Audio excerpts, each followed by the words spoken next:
Hello, my name is Ewan. I'm Ryan. And I'm Sam. And together we are 60% of the Sheepdogs in conversation with Joe Leary.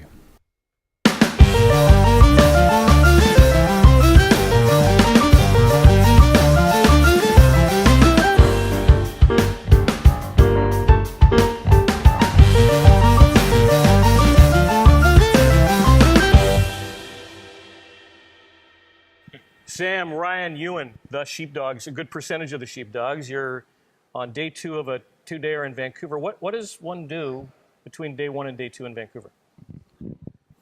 We went and had our beards trimmed and drank beers for one radio station. And then we went to and bought records for another radio station. Just kind of like, fun little press stuff. And I don't know, I had some ramen. Yeah, I ate some ramen. Tried to sleep in a little bit. It's good. Eat a lot of sushi. We don't get as good of a sushi. So when in the rest of on the Canada. coast, take advantage of the coast. Absolutely. Is a Canadian date from one city to the other similar, or is there like vast differences, say, between a hometown gig in Saskatchewan and a gig on the coast in Vancouver, or a gig in the Maritimes? Probably depends on obviously the town, but also the type of venue. We're here in the beautiful Commodore Ballroom, which is maybe the best venue in Canada, so it's very special to play here. And some of the places that we're playing on are smaller. Halifax, we're playing 2 nights at the Marquee, and it's smaller. But like we're playing St. Patrick's Day, which East Coast, it's gonna get a little whiskey soaked, so that changes things. Now, I understand you guys have your own beer. I also do a beer radio show.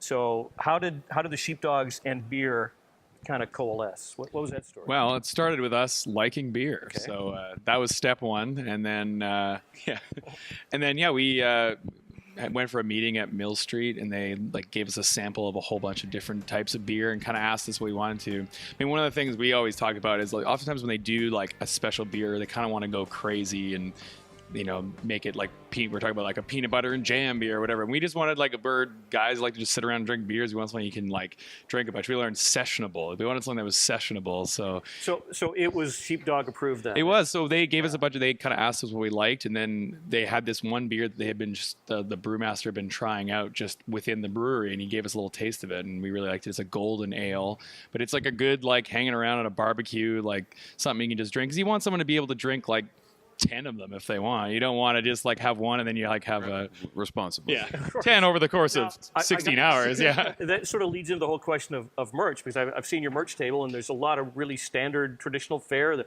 t-shirts and toques, or ski hats as our American friends call them. Yeah. But is there a line? Is that okay? The Sheepdogs will allow us to put our image on this, but this ain't gonna happen. Where do you draw the line? We're always trying to come up. There's the usual items, but you try to come up with unique things. We have rolling papers, for example, and why would you have those, for example? We have just the smoking. Yeah, as of July 1st for the folks. July 1st. Yeah, people who want to prepare for July 1st. You printed those in advance of July 1st, of course. Well, you can roll tobacco and other legal smokables in there. Yeah. Cloves. That's right. Yeah. Okay.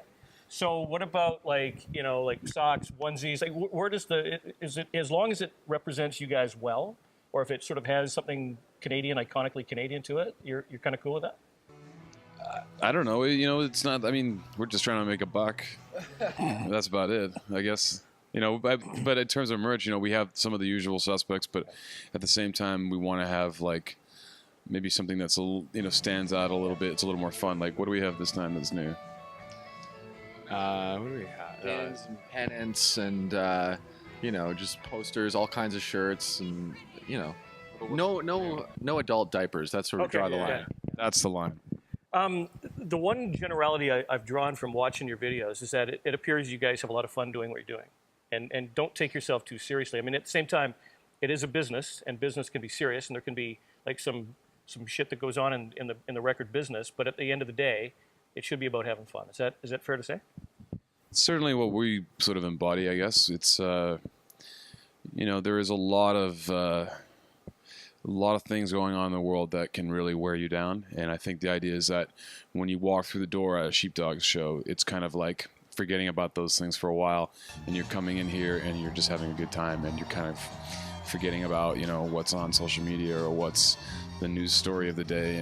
This is because there's a lot of, there's a lot to be concerned about, but rock and roll is supposed to sort of like set you free and make you feel alive and all that kind of stuff. So, yeah, we don't like a lot of super seriousness in our in rock music. And there was a weird thing like in the '90s where rock musicians got really like serious and sad and angry. And I guess because Kurt Cobain was so popular and everyone wanted to be like him, but it's it's just a bunch of like chords and having fun and goofing around. It's good. So again, you brought up the subject of like social media, and we live in a time when anybody can be a troll, anybody can hate on somebody. Do you ever engage, like if there's negative on you guys? Like, will you engage, or is it like, it's just not worth my while? Yeah. I think never really do we engage. Like, it's just not worth it. I mean, if you don't like it, you don't like it. You're allowed to feel that way, and that's about it. I don't know. I think that if you spend your time doing that and focusing on that stuff, you're never going to convince somebody. Like, if you reply to somebody that's like shit talking you, and then they're like, "Oh wow, actually no, I now like this band." It's like they're just there to try to like do their thing, and the internet, social media exists for you to be able to like promote things, and it's really good for bands to be able to like get the word out there. And then once you're out there, I mean, if people are talking about you, at least they know about you. So that's sort of halfway along the way of doing that. If I may quote the great Reggie Jackson, "They don't boo nobodies." That's very true.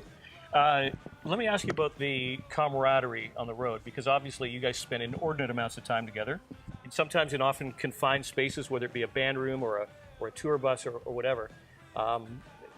Do you have your times where it's like, okay, love you guys, but I need some alone time, or do you enjoy hanging with each other whenever you get somewhere? Yeah, well, the three of us were friends before we even started the band, so I think that's helped us, stay friends throughout the whole time. Also, we toured around as a band very unsuccessfully for like 7 years, where we lost money. We were playing to 30 people or less, and so the fact that we can do it now, where we make money and we play to great crowds, it makes it all that much easier. I know it's been asked to death, but I must ask, because obviously the Rolling Stone thing years back propelled you guys to be on people's consciousness. Blessing, curse, bit of both? What? I think it's one of those things that we obviously can't deny the fact that really did help our career and really put us out there. I mean, any band's looking for an opportunity to try to like get more eyes and ears on their music. And so I think that obviously it's something that does come up a lot, and it's something a lot of people associate us with, and we can't deny the fact that was that. But I mean, our whole thing beyond that was, that's many years ago now, and we're still doing our thing, and we're still trying to grow. And in the end, it was all about like making music and getting it out there. And so it's allowed us that opportunity. So we've always just kind of like, we're never going to escape the fact that that's what we did, but we've put out multiple albums since then, and we just continue doing our thing, and hoping that people will then later see us not just a band that won a contest, but we're a band that is just a band that plays music and travels around. So we're just always going to keep doing that. I don't mean to put you on the spot, but you've been around long enough. Has there been that ultimate craziest fan encounter ever? Any one moment in particular that really stands out as being, no one's going to believe this? Yeah. The one people seem most impressed about is that we met Larry David, and it was actually right after we got the cover of Rolling Stone. He was at our Rolling Stone party, and nobody really cared about us being there. They just all wanted to crowd around him because he was on the previous cover, and obviously everybody loves him. Did Larry engage with you guys? Yeah, we met him, and he had a funny encounter where someone like spilled some beer on the table in front of us, and he kind of yelled at him a bit, so it was great. He's very much Larry David. David. Yeah, it was pretty great. Okay, we got to talk about the new album, Changing Colors. What's the response been, and how's the tour going?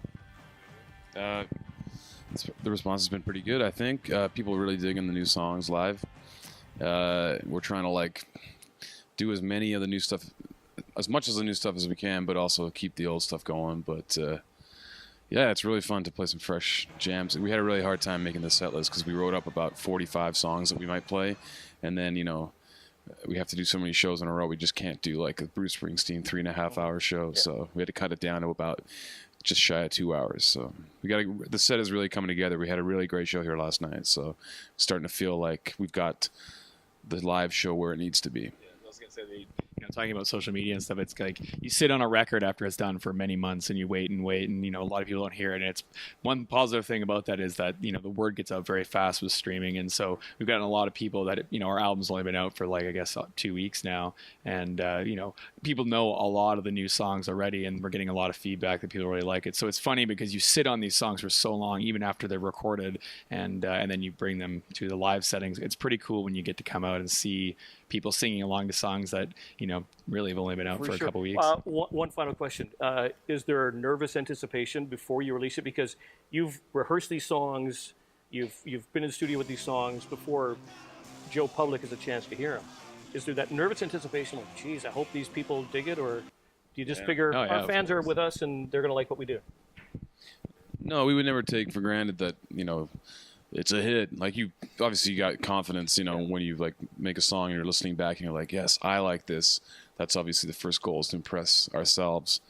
But yeah, like, we took a real long time making this record, and like there's a lot of kind of weird like sounds and sort of outside moves we made that I was like maybe a little bit worried that people might be like, what's up here, like, because people think about us as being like real meat and potatoes and like just dumb farm boys from Saskatchewan or something. Kids. Yeah, which sometimes comes off as a bit condescending, but I know they mean it in an affectionate way. But yeah, so I'm really pleased with the when we kick into these new jams and people are like singing along or they're reacting, with joy to the new songs. It's like sweet validation, because you don't just want to. I'm sure every band has that point where all of a sudden everyone just wants the hits and they don't care about the new album at all. But people are still seem to be really into this new stuff. So we haven't peaked yet. There's more to come. More to come. Thanks, guys. Cheers. Thank you.